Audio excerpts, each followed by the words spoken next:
Hi, I am Susie Butler, and I am going to be talking today about what it means to support teachers and what it means to advocate for students.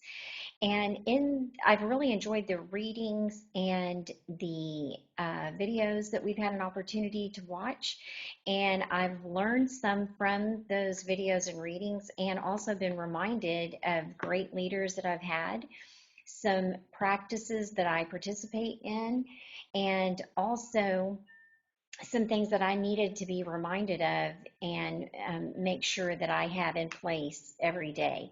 So, we will get started with what it means to support teachers. When necessary, act as a coach. I think the coaching term is being used a whole lot lately, and I really like the premise of the coaching tool where you can use situations and coach your peers and also some people above you and even people that you supervise and assist them in growing in their profession. And also, another thing, I have had some great leaders that were visible. You saw them in the hall, they participated in meetings. One great principal that I had was always present if we had professional development. He was asking questions, he was involved and participating, and that made me think that it was important to him. So he was visible, and he was in our classrooms. He was at the gym. He was in the lunchroom. And then I've also had principals that were in their office. And that brings up the point of them not being very approachable. So when you have a principal that's not very approachable, you feel isolated like an island. So that principal that is visible, that is approachable, and that is a model of what they expect is very important. And I think that principal that would participate in the professional development was key.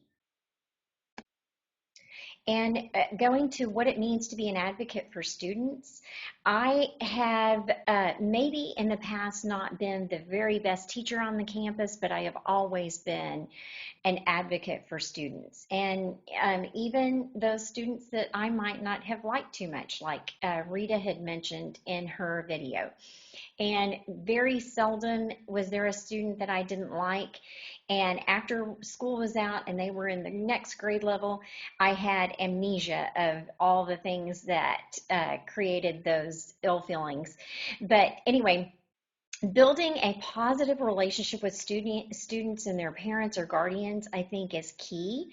And when I was a teacher mentor, I did what my mentor told me to do: learn all your kids' names the first week and speak to the parents the first 6 weeks.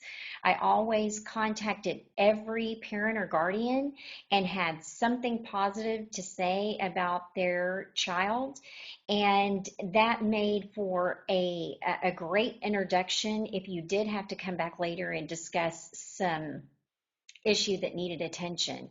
And another thing is treating your students with respect. And I just feel like this is something that you shouldn't have to be taught, but it seems that it is something that needs to be reinforced. And I always respected my students.